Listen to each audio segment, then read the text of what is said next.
Vamos conversar hoje sobre Dharma, que em sânscrito significa a propriedade, a qualidade inata de todas as coisas.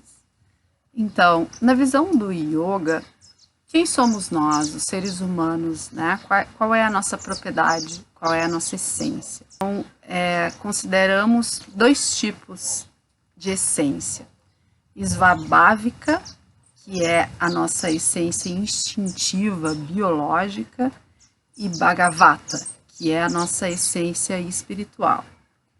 Então, a primeira delas está relacionada às 4 necessidades básicas do ser humano, que seria a necessidade de se alimentar, né, de comer, de se reproduzir, de descansar e também de se proteger do medo. Então, num nível instintivo básico, essa é a busca de todos os seres humanos.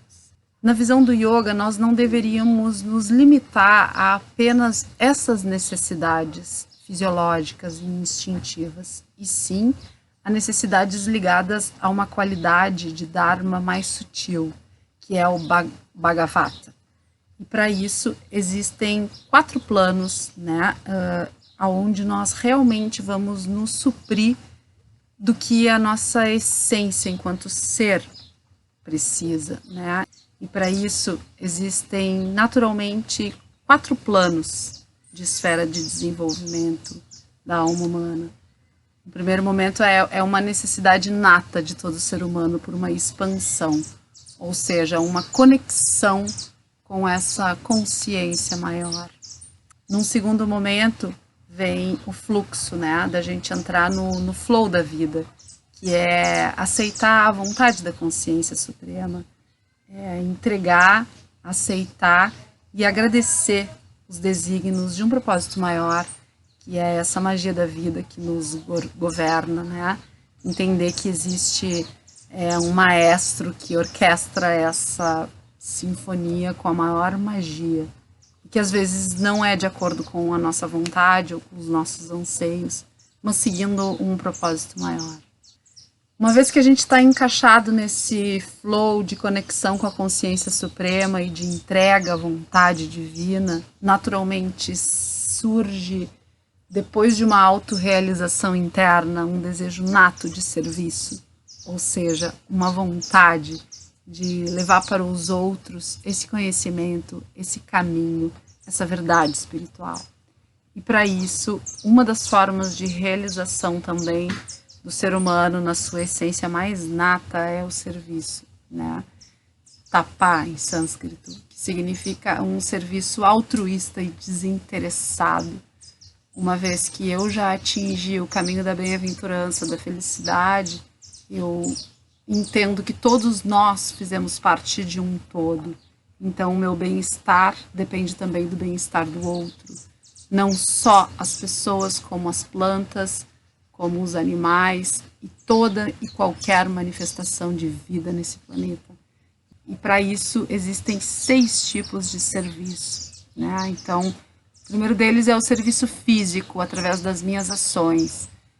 Limpar a praia, fazer um alimento para alguém, um gesto, né, de altruísmo mesmo. O segundo deles é o serviço material, fazer uma doação em dinheiro, dar um alimento para alguém que precisa, né?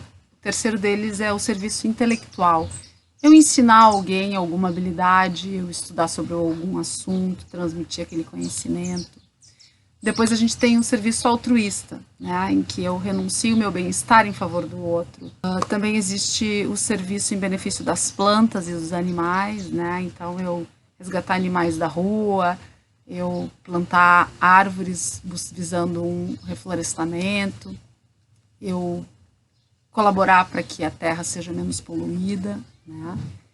E o sexto deles é o serviço espiritual. Então, realizar meditação, fazer estudos espiritualistas, cantar mantras, prática de asanas. Embora isso pareça que é apenas um benefício para mim, eu estou criando também uma atmosfera, né, um prana positivo E toda e qualquer pessoa que se aproximar de mim ou que estiver naquele ambiente, aonde eu esteja, vai sentir aquela vibração, né? Através da música, que são os kirtans e também os mantras, a gente eleva essa vibração da terra, da nossa cidade, da nossa casa, da nossa comunidade, né? Então tá ao nosso alcance construirmos uma sociedade, um mundo melhor onde a gente quer viver através dessas espécies de serviço. E as características de uma pessoa dármica, então, são 10, né? A primeira delas seria a paciência. Uma vez que eu entendo o fluxo da vida, que é essa lei de ação e reação, eu preciso dar um tempo para que os frutos prosperem, né? Tu germina a semente, mas ela precisa vigorar. Então, eu planto e eu dou o tempo dessa colheita, né? Sem querer uma reação instintiva, instantânea das minhas ações, né? O segundo deles seria o perdão. Então, existe essa lei kármica de ação e reação, de que toda causa tem um efeito, né? E uma vez que eu faço uma ação, ou que eu recebo uma ação e eu reajo a essa ação, por exemplo, alguém me comete alguma agressão e eu, na minha visão apenas instintiva, penso em reagir, eu estou dentro da lei do karma, gerando um novo samskara para mim. E isso é uma cadeia, é um ciclo que nunca vai ter fim, né? Então, se eu recebo uma agressão e eu tento reagir, naturalmente essa pessoa também vai reagir de alguma forma, e isso gera uma cadeia infinita de samskaras. E para que eu libere, o Tantra Yoga é exatamente isso, essas liberações das amarras mentais, né? Então, para que eu libere o meu ser desse ciclo repetitivo, eu preciso exercitar o perdão, na verdade, né?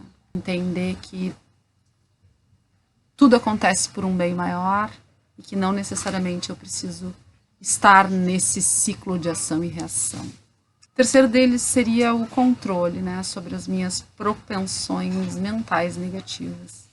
Então, a gente carrega aí vibrações positivas e negativas, né? E dentro de uma visão de yogi, a gente se trabalha através da meditação, dos asanas, para ter esse controle dessas propensões negativas, né?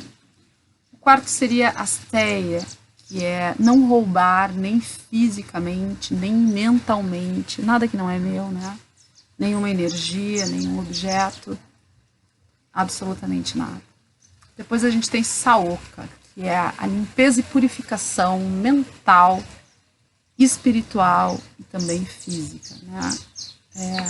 Do meu ambiente, do meu corpo, através de uma boa alimentação, através de técnicas de purificação, de cria, né? Depois a gente tem um controle sobre os órgãos sensoriais e motores. Então, entendendo que a nossa realização não é apenas instintiva e biológica, a gente controla, então, esses nossos instintos apenas animais, né? E tenta buscar uma satisfação mais espiritual, né? O sétimo seria um intelecto benevolente, então pensamentos que busquem essa benevolência num sentido mais amplo, enxergar o outro como uma expressão da divindade, né? E me manifestar com a minha divindade também. Depois a gente tem vidya, que é um desenvolvimento espiritual através das técnicas de sadhana, né? Meditação, asanas, pranayamas, danças, kirtans, a prática dos yamas e niyamas, que são os princípios de uma boa convivência comigo mesma e com o mundo dentro da visão do yoga, né? Depois a gente tem o princípio da verdade, né? Que é viver em verdade, ou seja, viver numa coerência entre o meu pensar, o meu agir e o meu falar, dentro dessa verdade do mundo espiritual, de que tudo é expressão do amor e da consciência suprema. E o último seria não sentir raiva, né? A raiva é um sentimento humano, mas Shiva já dizia que a raiva é o pior veneno que a gente pode colocar na nossa própria corrente sanguínea. Então, tentar controlar esses impulsos é um remédio para a gente mesmo.